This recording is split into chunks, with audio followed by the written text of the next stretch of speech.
Hello and welcome back to the Stronghold. The Magi here, and today we are going to be talking about achievements.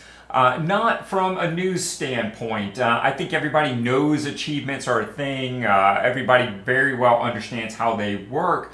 But I have been surprised by the number of people contacting me looking primarily for deck lists in order to, well, achieve certain achievements. So today we are going to address that, both the highs and the lows, and figure out how to get these done.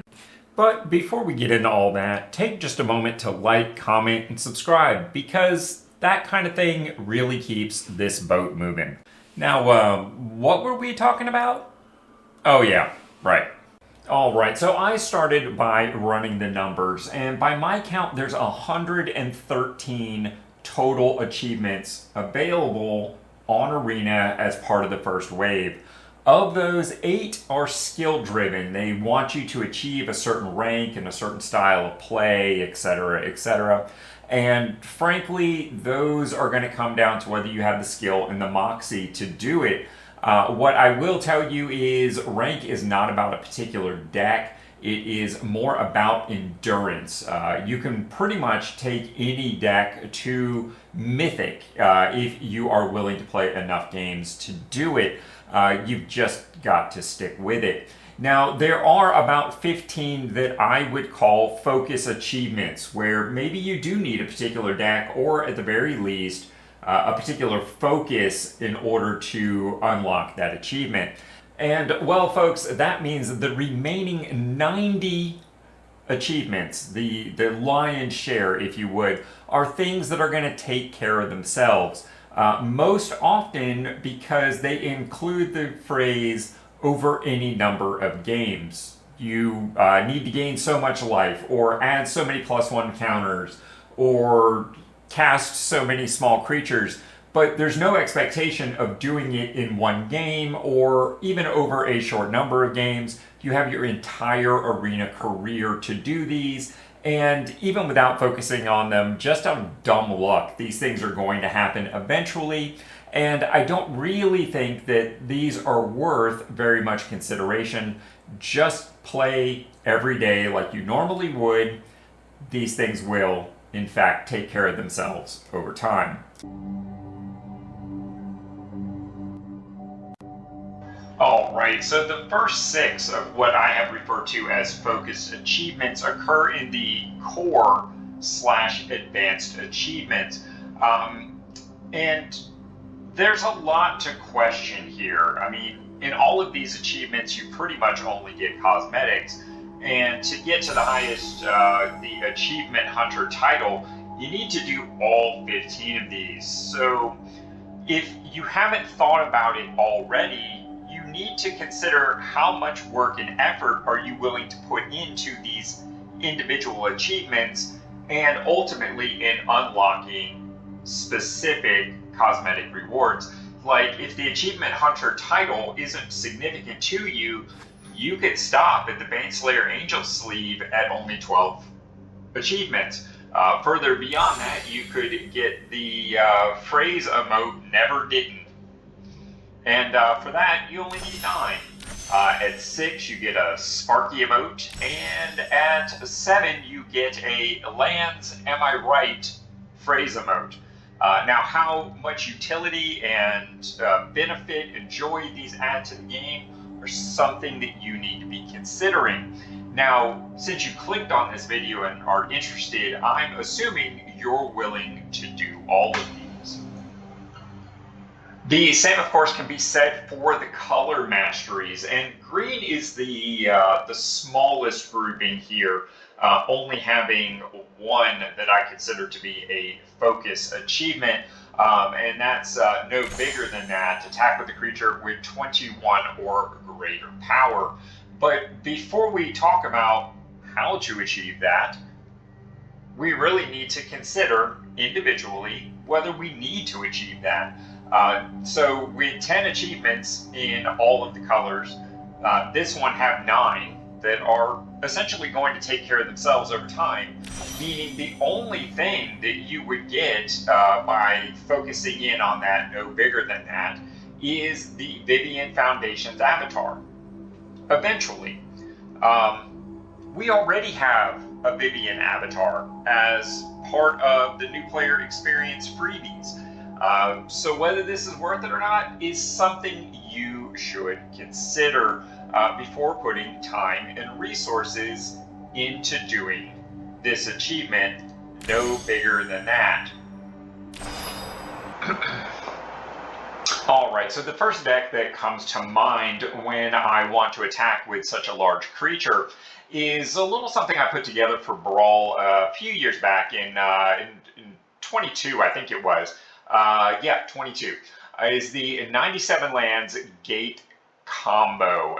To make this work, you need like 3 wild cards. So the immediate question that you should ask is unlocking this achievement and the 1 cosmetic avatar that you'll get from it worth a mythic and 2 rare wild cards? The answer is no.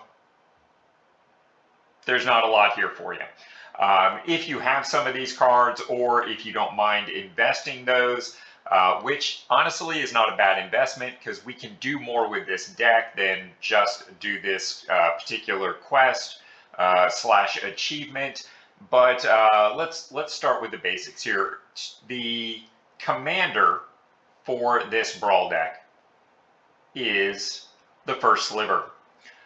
It is a mythic. Sorry, that's how it is.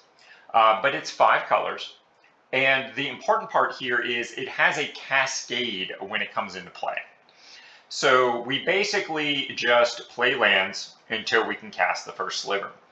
When we do, and it cascades, the only thing that it can cascade into is a lovely little card called Tybalt's Trickery. And when you cast this, you counter a spell. Yes, we're going to counter our own Sliver Queen. She has done her work. And basically, we are effectively going to cascade again, this time into Cultivator Colossus. This little guy is going to come into play, and its power and toughness are equal to the number of lands you control. When it enters, you may put a land card from your hand onto the battlefield. If you do, draw a card and repeat this process. So we cast the Queen, we Tybalt's Trickery, play Cultivator Colossus. Our hand is going to be full of lands. We just keep putting them down. We draw additional lands because literally 97% of this deck is just lands. So Cultivator Colossus is going to get very big, very fast. And when he's big enough, you just stop. That's it. You just decline to put any more lands from your hand into play, etc. Now, as you look through these lands, and if you look over here at the rarity statistics, you're going to see that there's 33 rares in this deck, but the only one that's actually necessary is Tybalt's Trickery. The rest of these are rare dual lands and things like that, which if you have them, fine.